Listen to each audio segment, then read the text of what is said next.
اهدنا الصراط المستقيم. Assalamualaikum warahmatullahi wabarakatuh. Raditu billahi rabba wa bil islami dina wa bi Muhammadin nabiyya wa rasulah. Rabbi zidni ilma warzuqni fahma. Rabbi shrahli sadri wa yassirli amri wahlul 'uqdatam min lisani yafqahu qawli. Sebagaimana telah diniatkan, insyaallah hari ini murojaah sugro berarti yang keempat, judulnya mengelola jaminan kecukupan dari Allah.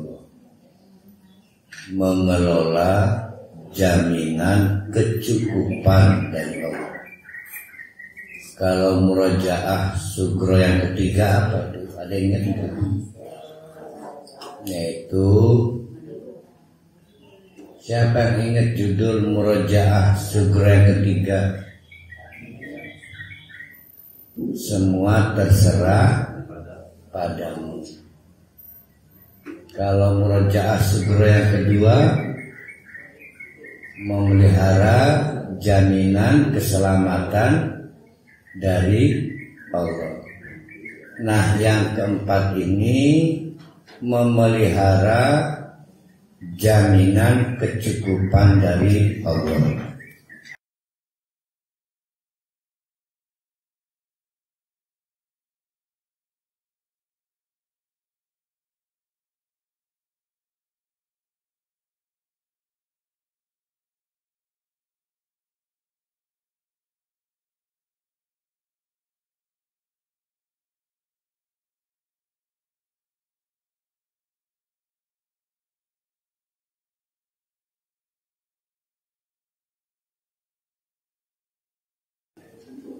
Kalau murojaah yang kedua, memelihara jaminan keselamatan dari Allah. Pada saat murojaah sugro yang ketiga, semua terserah padamu.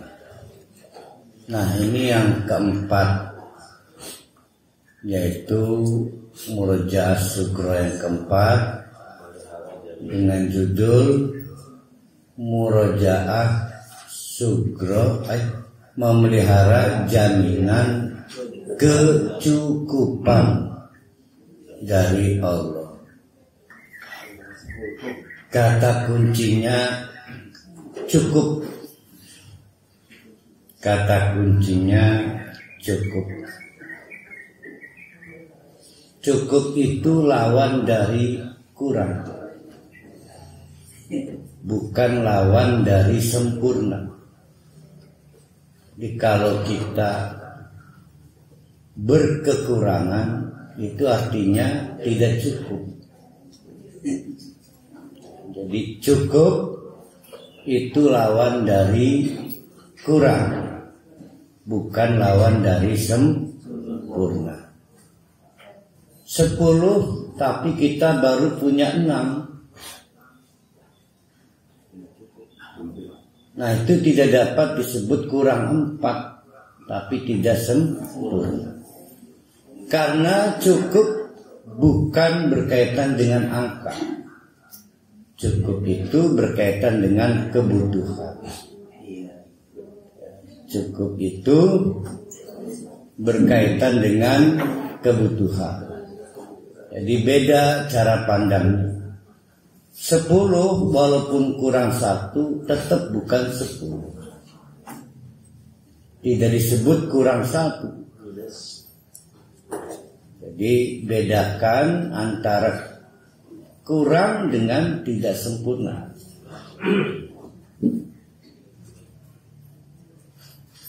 Kita punya banyak harta, maka kita bisa memberi banyak kepada anak-anak kita. Tapi belum tentu kita bisa memberi cukup pada kebutuhan anak kita. Karena cukup itu tidak bisa dipenuhi dengan banyak dan sedikit. Cukup.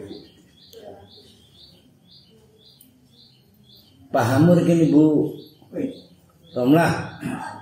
Pahamur. Bogor.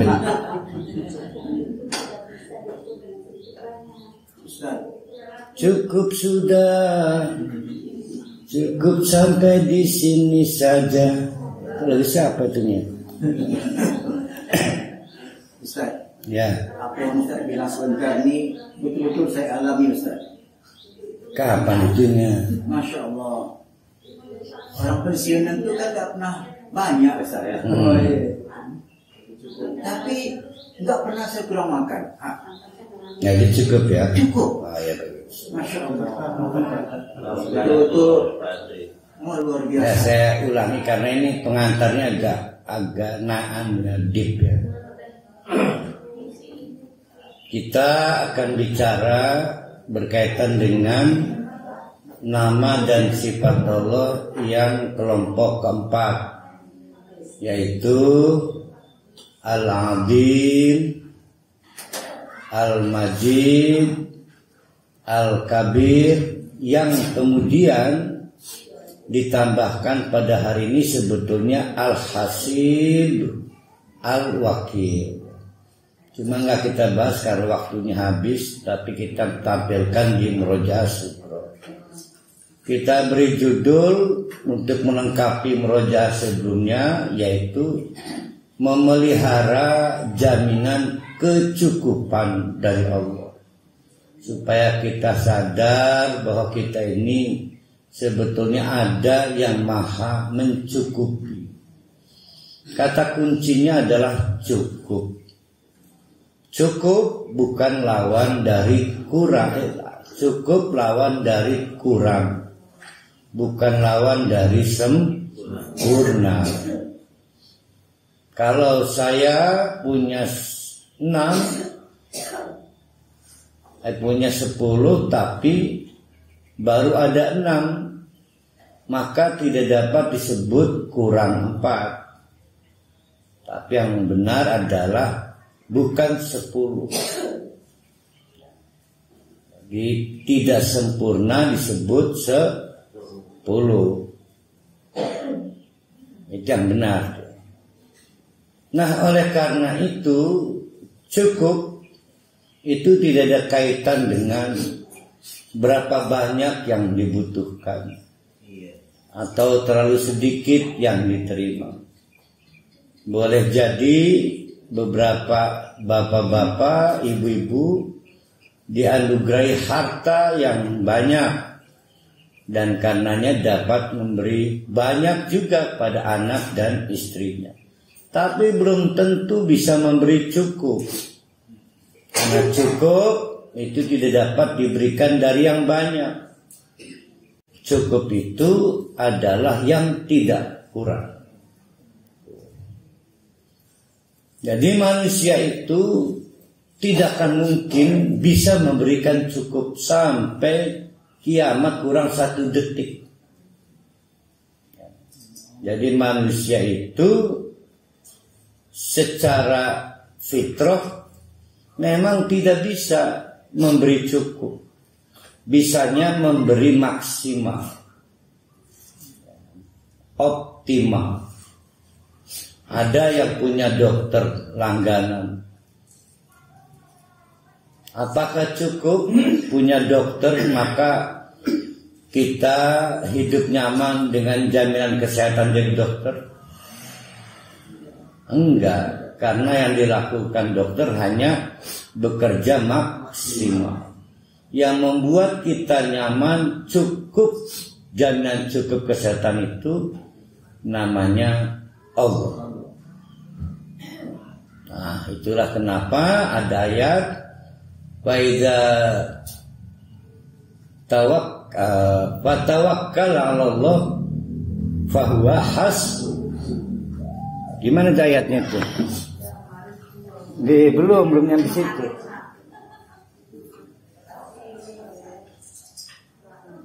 fatawakkal 'ala Allah fahuwa hasbuh. Nah, ini kata kuncinya. Cukuplah ada Allah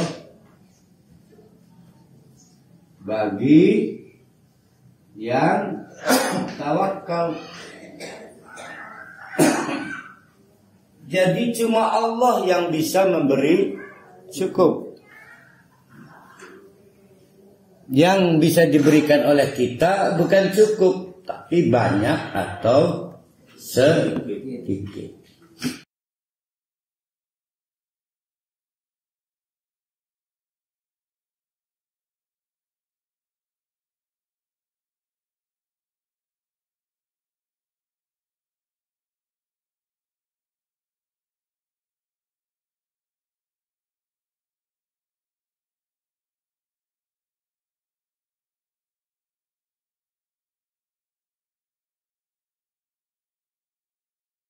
Yang membuat kita tidak tenang hidup itu bukan karena sedikit dan banyak, tapi karena tidak cukup. Beberapa kurang beruntung dapat anak berkekurangan. Entah kurang fisiknya dibanding yang lain. Cuma kita salah paham nyebutnya yang lain sempurna, padahal yang lain cukup. Nah, maka nggak tenang. Bahkan kita pengen anak kita bisa baca, kurang bisa baca.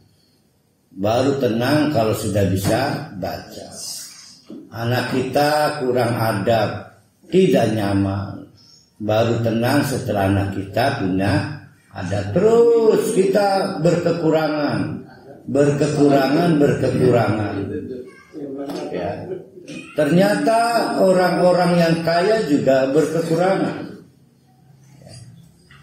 Dan orang miskin juga berkekurangan. Kekayaannya tidak membuat nyaman karena merasa tidak cukup. Kemiskinannya juga diterjemahkan sebagai serba kekurangan. Maka tidak tenang. Allah memberi cukup di tengah-tengah orang dalam kemiskinan. Allah juga memberi kata cukup di tengah-tengah orang yang sebetulnya berkelebihan. Jadi cukup itu hanya milik Allah. Caranya bagaimana? Ya cara Allah, kita nggak bisa. Kalau kita itu menganggap cukup dengan deposit yang ada, pasti akan gagal. Punya tabungan miliaran, baru bisa tidur. Begitu tabungan tinggal 1 juta, nggak bisa tidur lagi. Padahal orang lain ada nggak punya tabungan bisa tidur, ya kan? Nah, jadi sebetulnya karena dia belum kenal Allah. Kalau kita orang beriman, maka bisa membedakan dengan yang tidak beriman. Bahwa orang disebut beriman kalau merasa cukup bila sudah di tangan Allah. Ada orang yang punya suami kaya, suaminya kaya, tapi keadaan atau kedudukan suaminya tidak membuat tenang. Yang membuat tenang adalah merasa cukup apa yang dari Allah. Nah, itu namanya orang beriman. Ada orang yang merasa cukup rumahnya apabila dijaga Allah. Dia nggak merasa aman, justru pada tentara, polisi, bodyguard, pendekar. Karena yang bisa memberi aman adalah Allah. Allah itu Al-Amin. Uang juga tidak bisa menenangkan, karena yang memberi cukup itu Ar-Razzaq. Dokter juga dianggap tidak bisa memberi cukup karena faida maritu bahwa yasbin terus begitu. Itulah ciri orang yang beriman. Maka faida apa itu ayatnya itu? Fatawakkal. Siapa yang bertawakal kepada Allah, fahuwa, maka Allah hasbuh, cukup. Maka Allah disebut Al-Hasib. Maka Allah disebut Al-Hasib. Pengertian cukup itu dunia ya. Biung para orang merana nerima telepon sih. Ketinggalan dia. Misal saya juga. Kita yang murah per hari nerima telepon.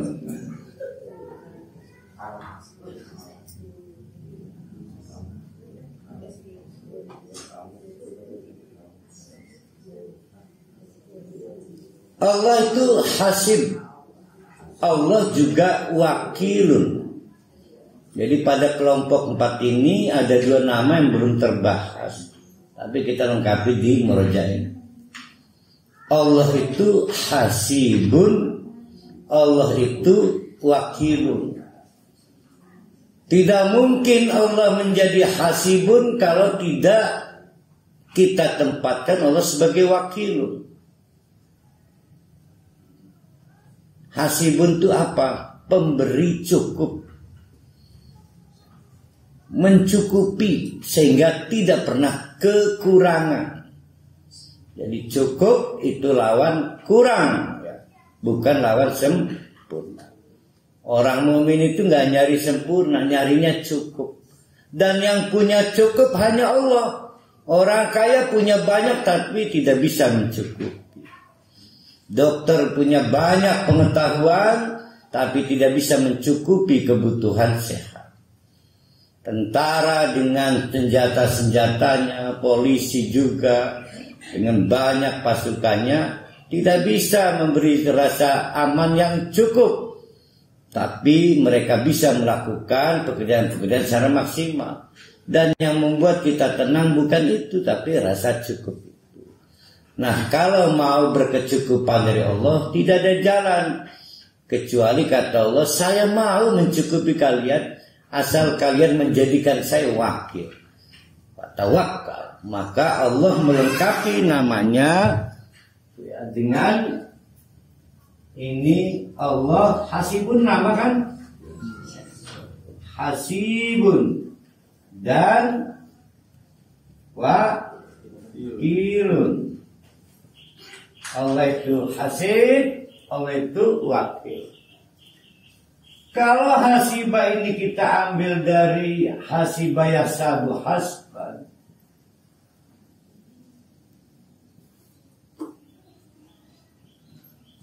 maka artinya menghitung. Allah maha memperhitungkan amal. Kalau amal soleh diberi pahala peganjaran dia. Pahala. Kalau amal salah diberi hukuman. Nah, ini menghitung kalau hasbah. Tetapi kita pakai pada pagi ini hasibah dalam pengertian ansaba yuhsibu. Hasiban artinya mencukupi. Maka kata Allah, siapa yang menjadikanku wakil, saya cukupi. Saya cukupi.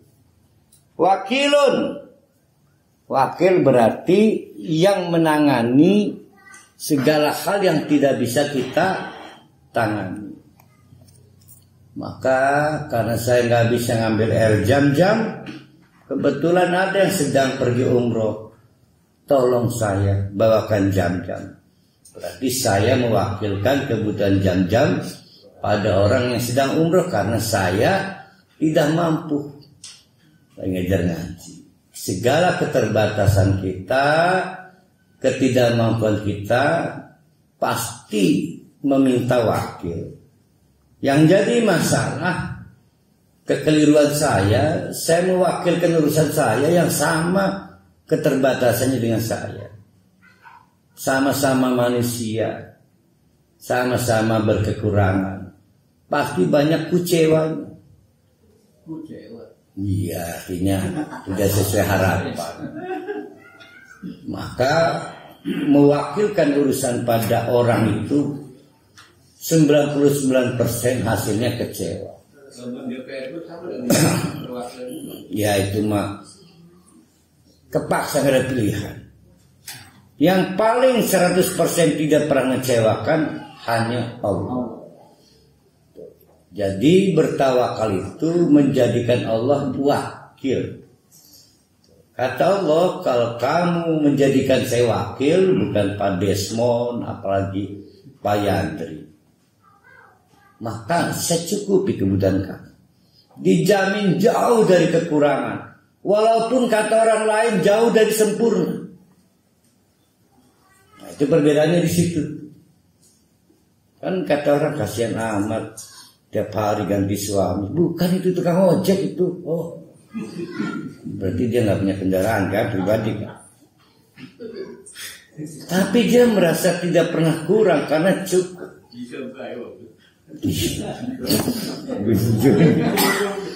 Bunjun ya.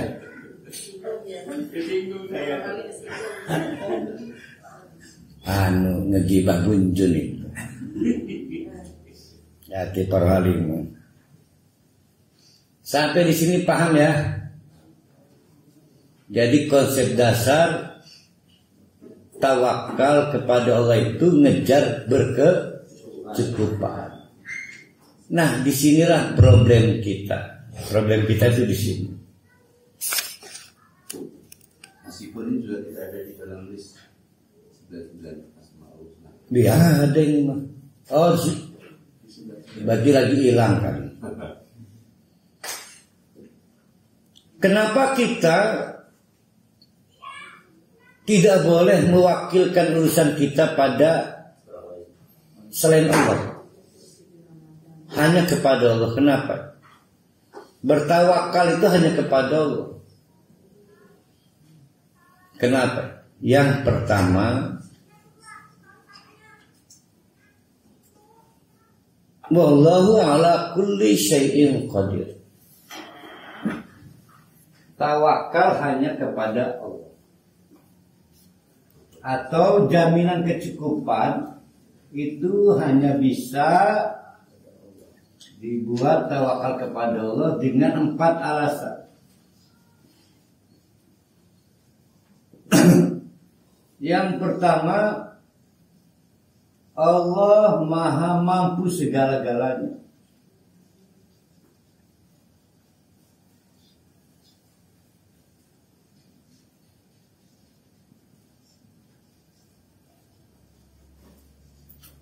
Wallahu ala kulli syai'in qadir.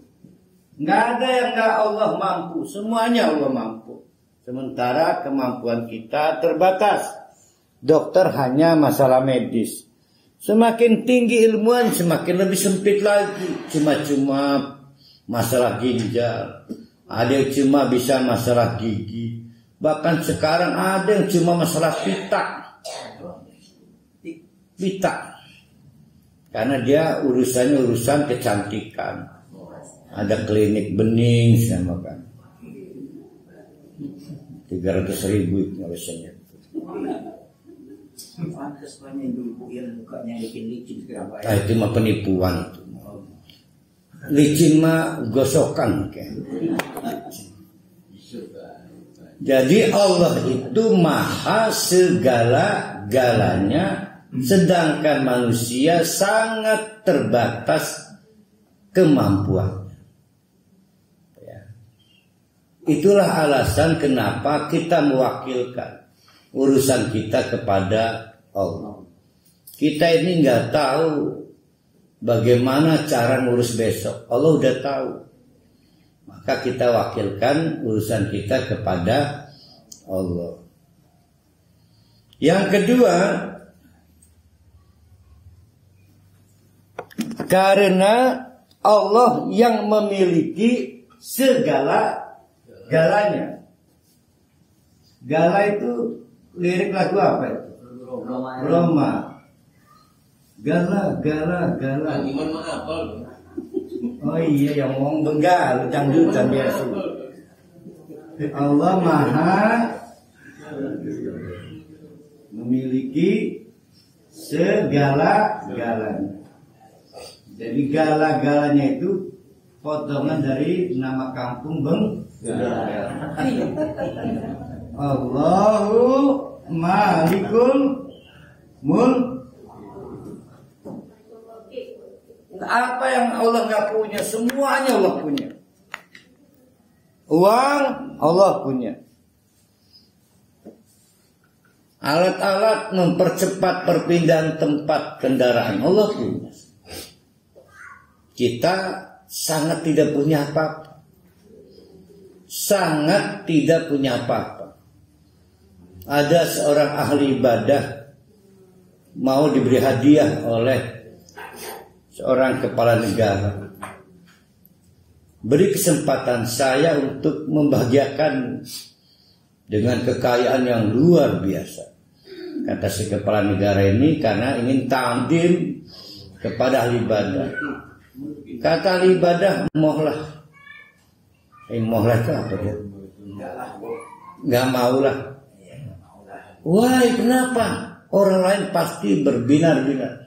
Enggak lah. Toh juga saya nggak pernah memiliki. Semua hal cuma pinjaman dari Allah. Jadi dia nggak bangga dia. Jadi ya kan semua pinjaman kata dia. Jadi apa yang membuat saya bahagia? Nggak ada. Saya mendingan nanti hak milik saya setelah saya mati. Itu di akhirat. Jadi nggak mau. Karena memang yang punya segala-galanya itu Allah. Maka itulah kita sangat yakin yang paling tepat kita jadikan wakil yang punya segala-galanya. Celaka kalau istri mewakilkan segala-galanya pada suami. Karena suami cuma punya izin menjadi suami pada istrinya. Kapan waktunya berakhir, baik karena ditinggal pergi atau karena disuruh berakhir oleh pengadilan. Ya. Jadi terlalu bahaya kalau ada istri mewakilkan segala-galanya pada suami. Jadi sebatas jadi istri aja.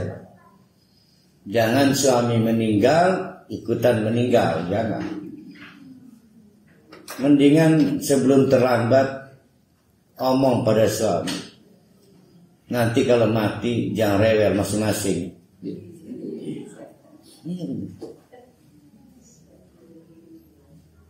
Yang ketiga, karena Allah tahu segala-galanya. Maha tahu segala-galanya.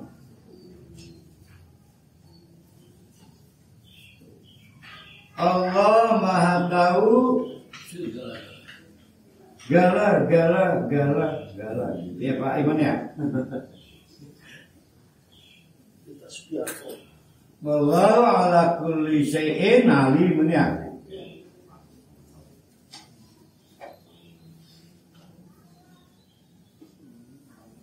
Apa yang Allah tidak tahu, semua diketahui Allah. Bahkan yang belum terjadi Allah tahu. Yang belum terjadi Allah tahu.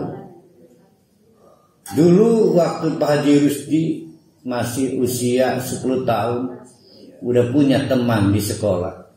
Pernah punya janji ya? Masih ingat? Udah lupa kali. Tapi Allah tahu janji Pak Haji Rusdi 70 tahun yang lalu. Allah tahu. Nah, yang kayak begini yang harus kita jadikan wakil. Karena walaupun orang tua tetap tahunya terbatas sepanjang kita ada di rumah. Orang tua nggak tahu pada saat kita di luar. Ya, sehingga pengetahuan orang tua adalah pengetahuan yang dilihatnya aja. Ada yang nanya, bagaimana anak bapak? Sepanjang yang saya tahu, akan gitu kan? Sepanjang yang saya tahu, dia nakal. Orang tuanya nggak tahu kalau anaknya orang baik. Sepanjang dia tahu anak saya nakal, kembali ke orang tuanya sama mungkin. Jarang ketemu anak. Jadi pengetahuan kita sepanjang kita tahu. Tapi pengetahuan Allah tidak terbatasi. Maka Allah lah yang kita jadikan wakil. Tidak boleh kita menjadikan wakil yang pengetahuannya tidak sempurna.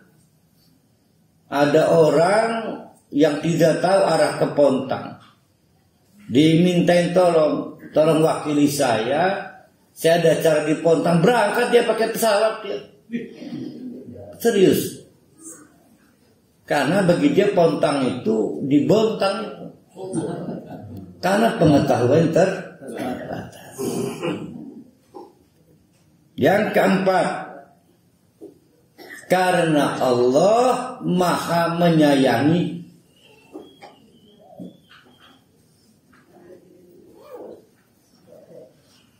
Melebihi kasih sayang siapapun. Karena Allah menyayangi melebihi kasih sayang siapapun. Para ulama bersepakat di jagat alam raya ini tidak ada yang mampu menampilkan kasih sayang melebihi seorang ibu kepada anaknya. Itu sudah sepakat para ulama. Sehingga pernah kita angkat ceritanya, begitu panik dan hampir depresi seorang ibu kehilangan anak karena keteringsut di suatu pertempuran. Kauran kis ibu lagi dua anak cilik pepeluan perang. Lah anak layaban akhirnya keteringsut. Menangis ngegoak-goak, akhirnya ketemu diambunan saking anunya. Kata Nabi, itulah puncak sayang seorang ibu pada anak. Tapi Allah lebih dari itu semua. Kan waktu itu kan masalah taubat. Jadi kasih sayang Allah itu melebihi siapapun yang pernah menyayangi apapun. Yang kita jadikan wakil bukan hanya yang kita percaya. Kenapa kita percaya pada Allah? Karena 3 hal. Yaitu karena Allah mampu, segala-galanya mampu.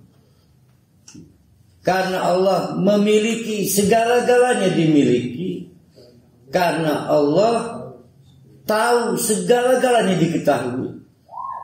Itu kenapa kita merasa aman, memberi amanah.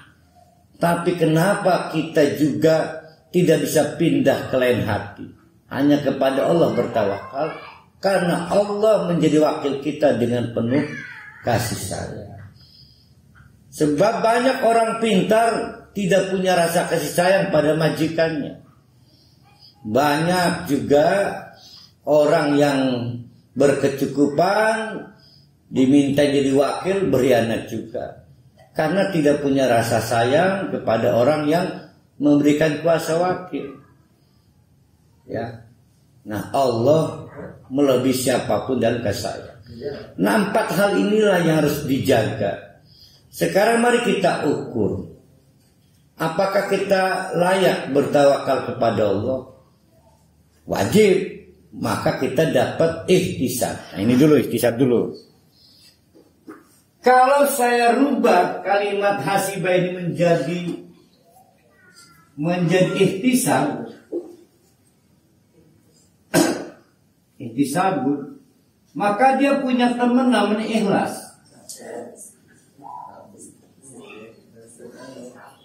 Contoh, siapa yang tadi subuh sholat subuh, harapannya dapat pahala.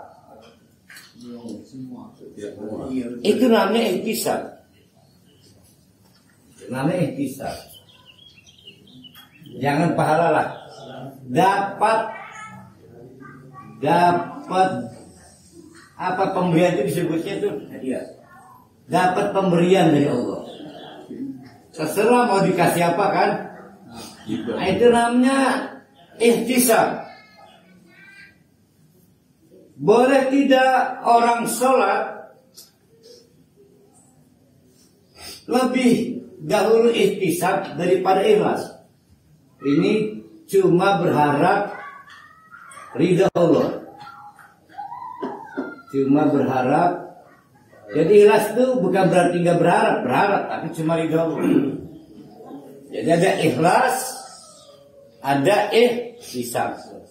Ada 3 keadaan. Yang pertama, ada orang yang mendahulukan ihtisab. Ada orang yang beribadah cuma modal ikhlas, tapi nggak punya ihtisab. Saya nggak nyari apa-apa, saya cuma nyari ridha Allah. Boleh? Nggak boleh. Nggak boleh. Pasti harus ada ihtisab. Jadi kita udah dulu, Satu, ada orang ibadah cuma punya ikhlas, tapi tidak punya ihtisab. Ihtisab dia nggak punya. Ada orang beribadah, ini mah agak nakal ini. Dia punya ihtisab doang, tapi nggak punya ikhlas. Ada orang punya dua-duanya, cuma kebalik. Ihtisab dulu, baru kemudian ikhlas. Nah ini nggak boleh. Ini juga nggak boleh. Ini nggak boleh. Terus yang boleh yang mana? Nggak ada pilihannya. Nah, makanya diterangin, nggak apa-apa kalau belum punya konsep. Maka yang benar adalah urut-urutan. Orang harus ikhlas, tapi juga harus ihtisab. Kenapa? Tanpa ihtisab disebut sombong. Tidak minta kecukupan dan maksudnya punya kesini. Ini nggak boleh berlaku ke Allah. Allah marah kalau nggak minta. Tuh ya. Ustaz, Nun. saya ini kok merasa salah besar ini. Jangan minta enggak minta tambah istri lagi. Iya. Saya tuh kalau beribadah tuh Ustaz, Ikhlas doang. enggak. Ya Allah jangan masuk saya ke neraka Ustaz. Itu namanya ihtisab itu. Mau dikasih apa? Silakan minta.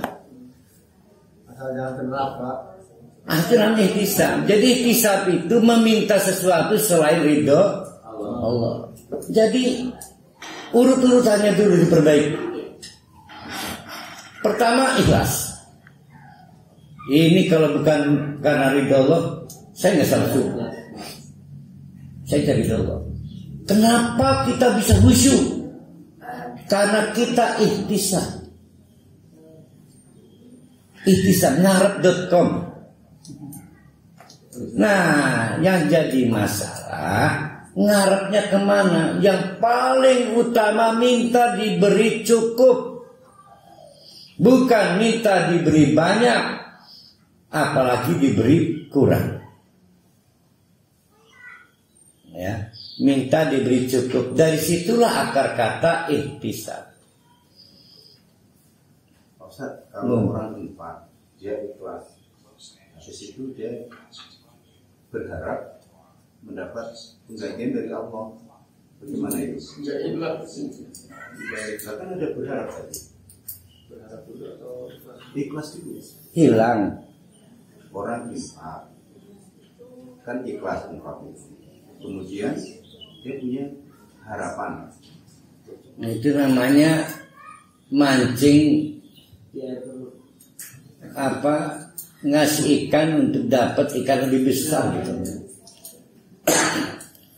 Nah ini mungkin begini Pak. Yang dimaksud ihtisaban itu berharap mendapat pemberian terbaik. Nah pemberian terbaiknya itu nanti dikaitkan dengan ihsan. apa yang diihsankan oleh kita, ganti mobil, nah itu boleh, nggak ada masalah, cuma rendah amat. Nah, itu maksudnya. Jadi nanti apa yang kita minta menunjukkan siapa diri kita. Kata Allah, sebatas mobil kan. Kalau saya memberi nasihat, hasbuh, minta cukup, cukup ke surga, cukup menghindar dari neraka, cukup di alam barzakh, cukup istri berkecukupan. Kalau cukupnya satu, kenapa dua? Kalau cukupnya dua, kenapa harus satu? Jadi yang memberi kata cukup tuh Allah. Dan selama ini kita nggak pernah ada satu yang namanya bisa. Ya kan lagi dibahas. Hanya ikhlas selesai. Nah, itu pertanyaan saya tadi kalau Ya makanya bukan untuk ihtisab itu turunan dari hasbun. Mari kita lihat. Man soma Ramadana imanan wa ihsaban ghufira lahu ma taqaddama min dambi. Di situ sudah diberi bobot. Siapa yang berpuasa karena percaya habis pada Allah wa ihsaban dan ngarep.com. Bukannya begitu, Pak?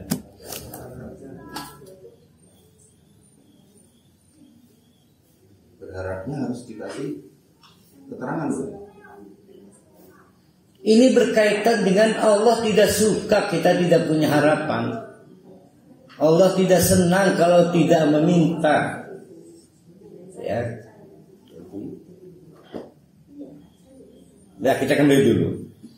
Inilah yang harus kita pahami, bahwa pintu-pintu tawakal, ya, pintu tawakal itu yang tadi dengan 4 alasan itu adalah masuk melalui amal-amal soleh. Jadi tawakal itu masuk melalui amal soleh. Boleh nggak tawakal di luar amal soleh? Rugi. Contoh, Ustadz, saya mau kerja. Kenapa nggak dijadikan amal kerjanya? Maka dia jadi pintu masuk tawakal. Memasak, bertawakallah ketika memasak. Kan berarti memasak menjadi amal soleh. Jadi pintu masuk tawakal itu adalah di amal soleh. Nah, yang harus diperbaiki cara berpikir ibu-ibu adalah tawakal itu muncul sejak awal, bukan di akhir. Karena tawakal adalah menimbulkan kekuatan.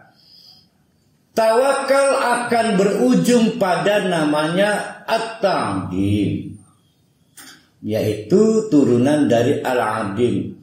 Masalah apa yang tidak bisa dihancurkan oleh al-adim? Kan tidak ada. Berarti bonus orang tawakal adalah penyelesaian masalah-masalah besar. Orang bisa tawakal kalau bisa ta'dim pada Allah. Ta'dim, Pak Haji Husnya bolosnya 4 kali misalnya. Ta'dim. Jadi sulit orang bertawakal kalau belum punya sikap ta'dim, mengagungkan Allah, sehingga hanya Allah yang mampu membuat kita memecahkan masalah-masalah yang besar. Bagi seorang istri, suami yang kata-katanya kasar itu masalah besar. Maka minta pada Allah yang al-adim agar suaminya halus tutur kata. Suami yang pelit pada istri itu masalah besar. Kalau masalah besar mau minta tolong ke siapa? Polisi? Kan nggak bisa. Masalah besar itu masalah yang kita nggak bisa minta tolong.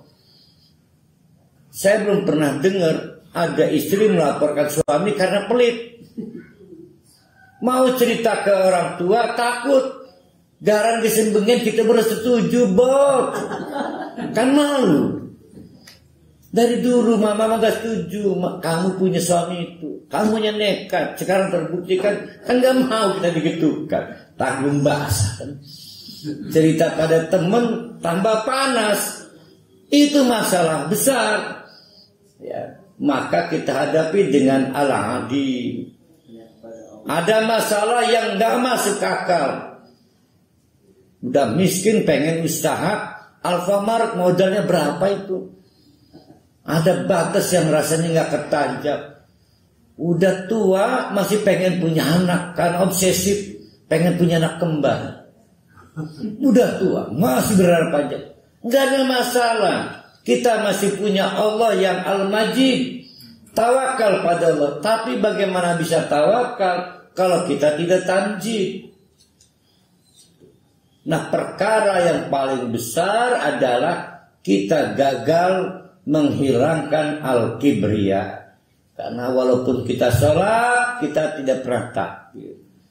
Nah, ini akan mengungkap kenapa kita sudah tawakal tapi nggak bisa tidur.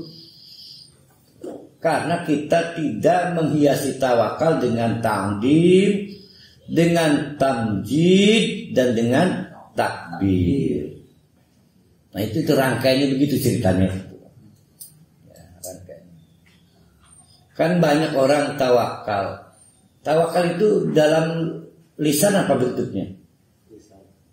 Kan tawakal itu ada 3. Bil lisan,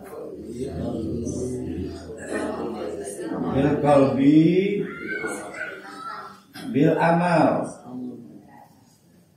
Bil lisannya hasbiyallah wa ni'mal wakil. Karena ini kan kali. Bil qalbinya apa bil qalbinya? Tadi ihtisab. Yang ihtisab tadi ngarep.com itu. Itu yang membuat kita sholatnya khusyuk, masak serius. Waktu memasak ihtisabnya apa? Pengen suami senang, maka dia fokus. Maka orang sholatnya khusyuk.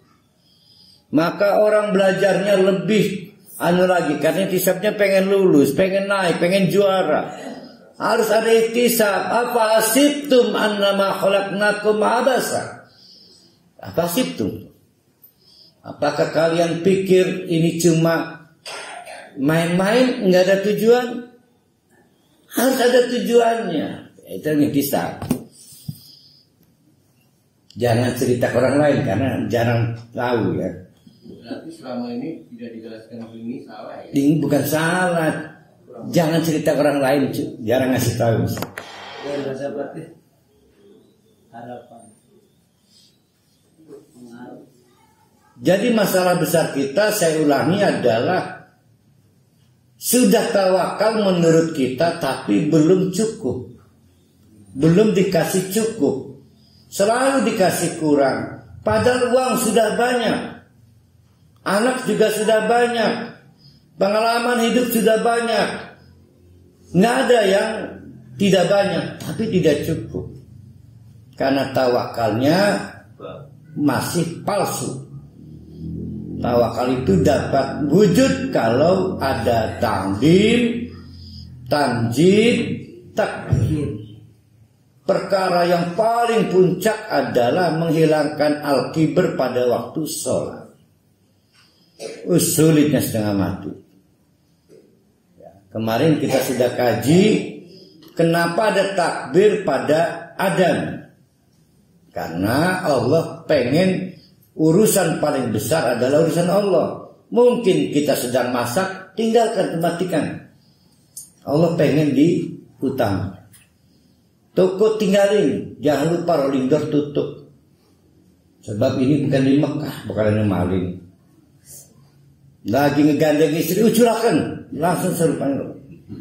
Tinggalin, lagi nyebrang, tinggalin di jalan. Istri orang sini mah. Itu mentakbirkan Allah.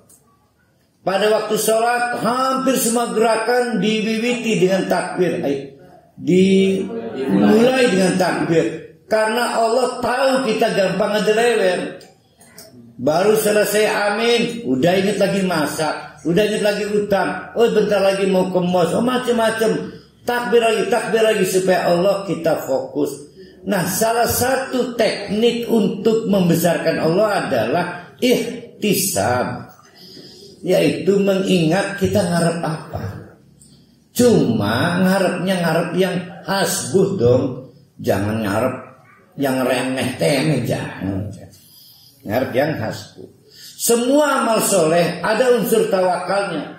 Karena tawakal hanya bisa masuk pada amal-amal soleh. Ya, jadi kita ini sekuler sih masalah kita ini. Ada nggak kita sebut amal? Padahal nggak ada yang nggak disebut amal. Ya, karena semua hal harus bernilai ibadah.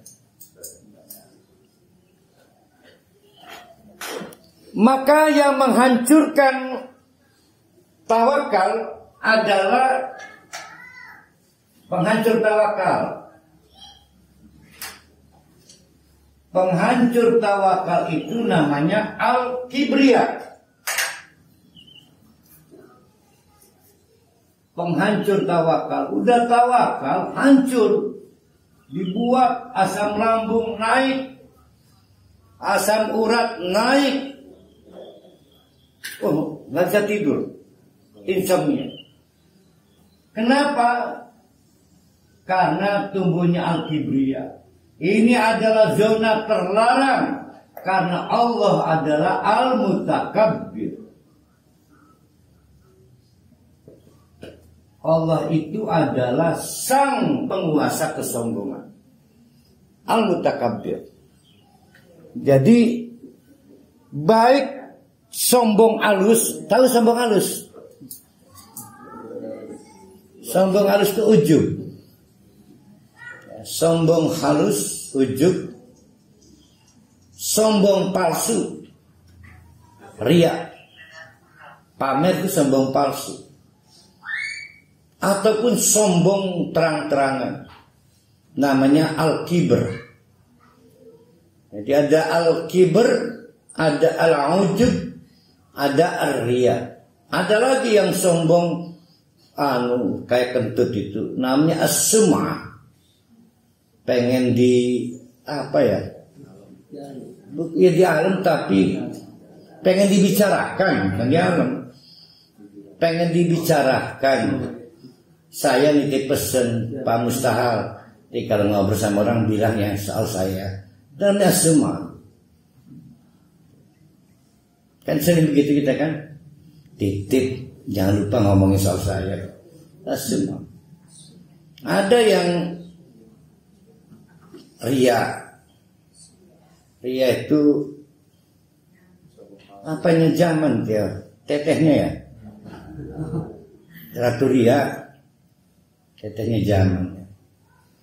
Ria apa Pak Jesi? Kok sesat apa saya Ustaz?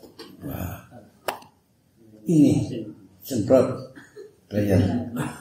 Sulit kali nampaknya bertuhan ini. Sehingga kok kenapa saya jadi sesatnya, mungkin besok hati saya ini.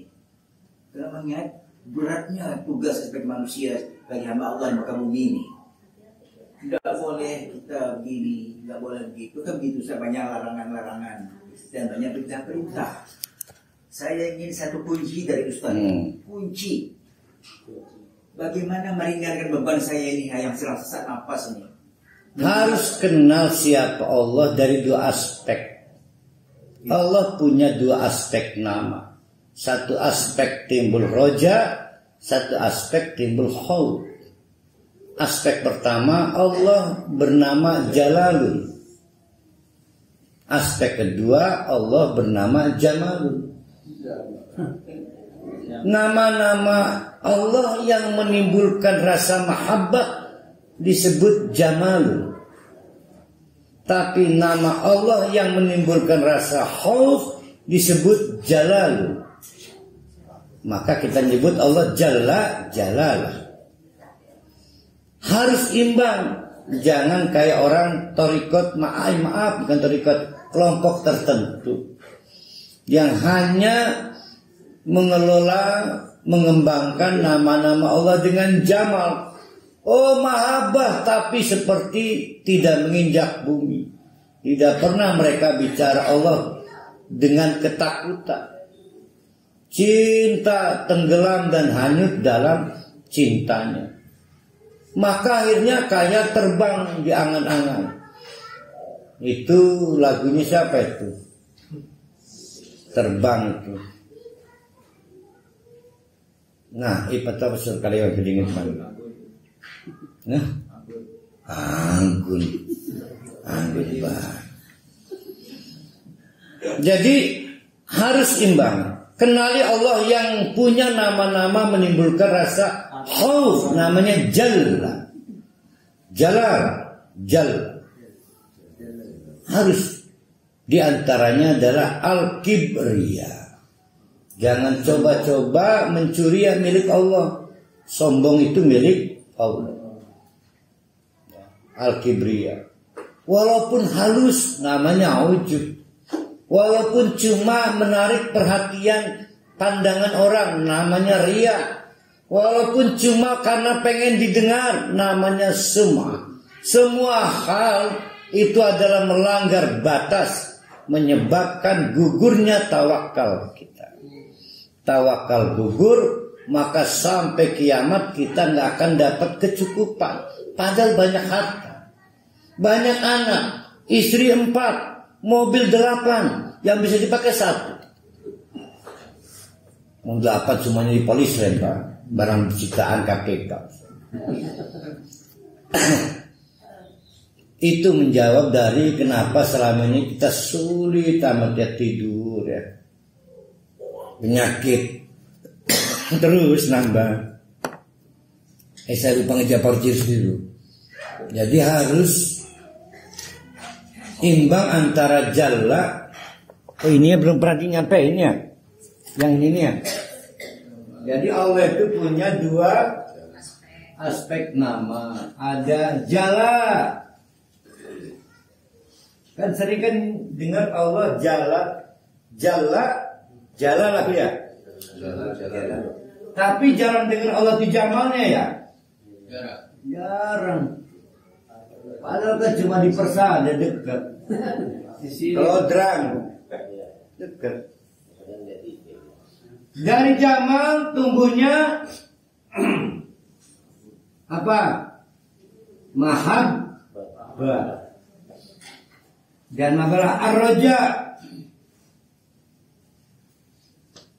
Ngarep dari jalan tumbuhnya al-khauf. Al-ajiz, takut nggak pada al-ajiznya Allah? Tapi begitu dengar Allah itu Al-Ghafur, demen nggak? Ya Allah, Allah itu Al-Ghafur ya. Yang jelas di kelompok keempat itu dahsyat ya. Allah itu Al-Adi, Maha Agung, nggak ada persoalan apapun yang nggak bisa diselesaikan oleh yang Maha Agung. Al-Majid, yang menembus batas.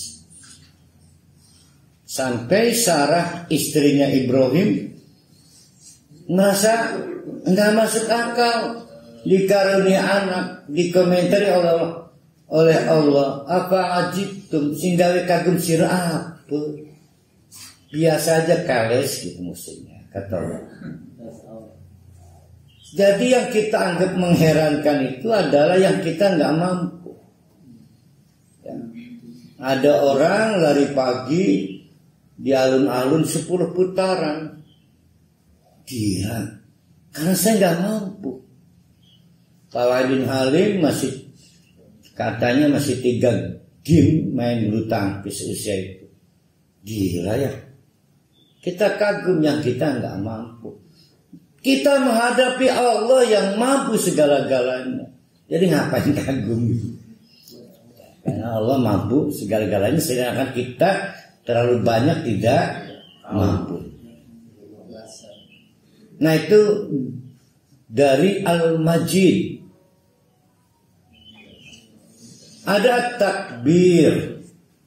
Nah, takbir ini penghulu ibadah-ibadah agung. Ibadah paling agung namanya sholat. Ibadah paling agung itu namanya sholat. Disitulah berkumpul takbir. Takbir lagi. Yang jadi masalah, ibu-ibu takbirnya baru takbir bil lisan. Allahu Akbar. Hatinya belum mentakbirkan Allah. Secara amal, masih larak lirik.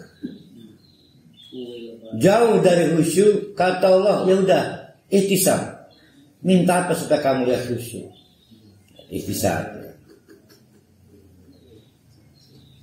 Ustaz, tapi ada yang mengembirakan saya, Ustaz. Alhamdulillah. Jadi bagaimana sulitnya masalah bertuhan ini. Mungkin kena kurang ilmu barangkali. Tapi ada yang mengembirakan saya. Kayak ketebak baik materi kita punya. Apa itu? Ketebak terus. Apa itu? Itu yang kita ucapkan setiap hari kepada Allah Ta'ala. Ya Rahman, Ya Rahim. Modalnya itu bagaimana? Modal itu Ustaz. Jadi Al-Fatihah itu Ustaz kan? Bismillahirrahmanirrahim. Mau dikasih modal 280 nama. Jadi cuma itu. dengan mengucapkan 2 kata itu saya Ustaz. Dan tenang. Tenang rasanya. Ya Rahman. Surga Ustaz. Ya Rahman ya Rahim ya. Iya. Ya Rahman ya Rahim. Engkau Maha Pengasih, Engkau Maha Penyayang. Jadi walau bagaimanapun besar dosa saya, kalau saya mengucapkan astagfirullah, pasti Allah ampunkan itu. Maka terbukalah itu surga dosanya. Itu keyakinan saya Ustaz. Salah terus Ustaz. Iya. Saya punya modal banyak nama sifat Allah cuma pakai Rahman-Rahim. Banyak modalnya. Jadi kemewahan dari Allah jangan dibatasi. Allah wah Rahman-Rahim cuma 2 doang. Masih ada Al-Aziz. Iya. Tapi terima kasih, itu materi saya berikutnya. Kenapa tawakal kita Nun? Kan Allah punya sifat untuk Allah itu ya, sifat al-Ghadib. Boleh kita menyebut Allah sama apa? Karena kan dalam ayat beberapa ayat ada gue di rumah guru dan lain sebagainya. Tuh gue tuh mata nabi ayatnya betul. Nah berarti sifat Allah bisa memarah ya di situ. Iya, makanya di antara yang lain puncak dari yang terlarang namanya al-kibr. Nanti turun terus sampai tidak boleh juga memakai baju kemarahan Allah. Karena Allah menunjukkan kemarahan untuk menghukum yang bersalah, dan yang menentukan salah dan benar bukan kita, Allah. Jadi sama posisinya. Seperti melarang kita memakai baju kesombongan, kita juga dilarang memakai baju yang cuma milik Allah. Namanya menghukum, ghadab. Sama. Karena begini Bun Aja Neneng, kita udah dapat hal baik dari Allah, maka sekedar menahan hal yang kita inginkan tidak berarti apa. Yang kedua, penghancur dari tawakal. Penghancur pertama apa? Sombong atau lemahnya tawadhu. Penghancur kedua,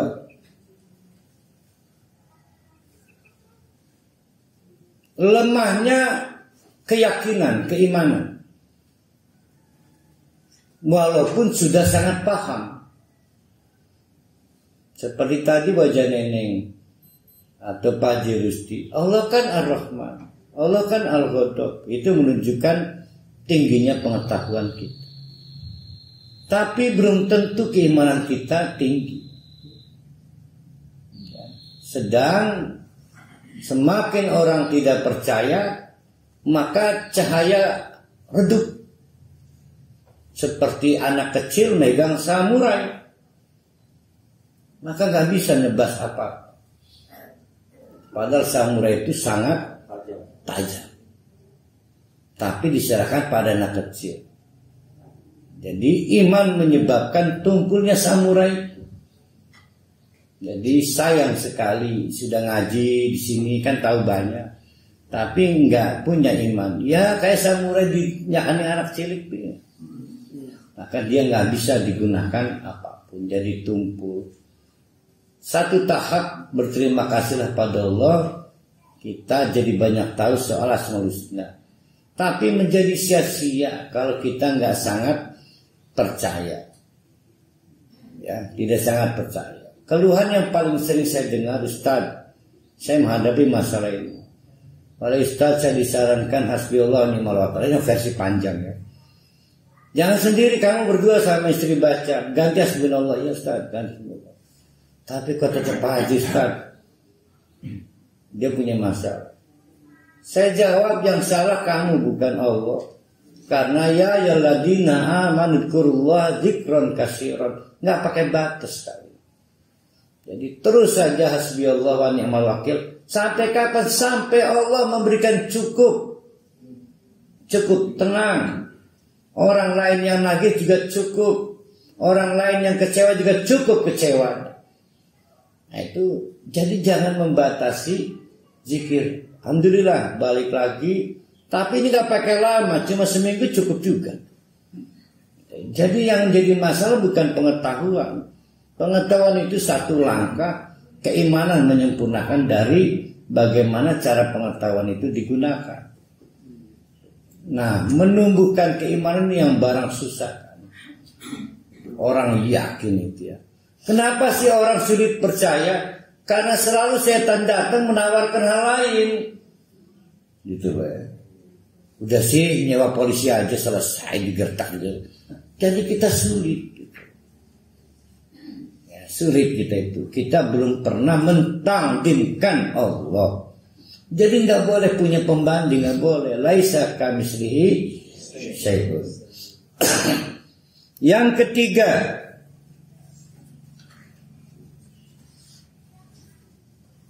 tadi ngejawab pengetahuan Pak Rusdi ya. Allah di surat Al-A'raf ayat 205, saya lupa 251 atau 201 saya lupa ya. Innal ladzina taqau, kalau mau tahu orang itu punya khauf, takut atau tidak kepada Allah, itu bisa kelihatan pada saat idza massahum ta'ifum minasyaitan. Pada saat digoda oleh setan. Maka orang itu yadkuru faidahum mubsirun. Cepat-cepat berzikir. Faidahum mubsirun. Itu setan bisa kelihatan. Bisa membedakan ternyata bukan istrinya, itu setan. Istrinya ngerengek-rengek terus. Dikira istri ternyata udah berubah wajah jadi setan. Itu hanya bisa dilihat pada saat kita berzikir. Jadi berzikir itu bisa mengenali ini istrinya lagi jadi setan apa manusia. Faidahum mubsirun. Nanti kelihatannya setan, godaan setan itu pembatal tawakal. Godaan setan itu pembatal tawakal. Waswasa fi sudurinas. Waswas. Tapi pengusir setan juga zikir. Nah, timbul pertanyaan, kenapa orang hasbiyallah kan zikir nih? Hasbiyallah wa ni'mal wakil. Hasbiyallah wa ni'mal wakil. Kok bisa ditembus setan? Kan mestinya nggak bisa minyak dengan air nyampur. Itu juga membuktikan kita baru berzikir bil lisan. Kalau hati kita istaghala bizikri, disibukkan dengan zikir, maka mustahil setan bisa masuk. Mustahil. Jadi luar biasa, setan bahkan mencari orang yang lagi zikir supaya zikirnya gugur. Oleh karena itu nasihat terbaiknya adalah, saya mau menyibukkan diri tawakal. Tawakal itu hasbiyallah. Kenapa? Saya akan berangkat ke umroh. Nah, saya mau sejam tawakal. Hasbiyallah wa ni'mal wakil. Nah, sebelum memulai, a'udzu billahi minasyaitonir rajim. Caranya mulai di situ. Kalau bismillah gimana Ustaz? Tidak pernah dapat riwayat. Jadi bertaruh ya. Ini menjelaskan bahwa pada dasarnya setiap zikir itu kalamullah.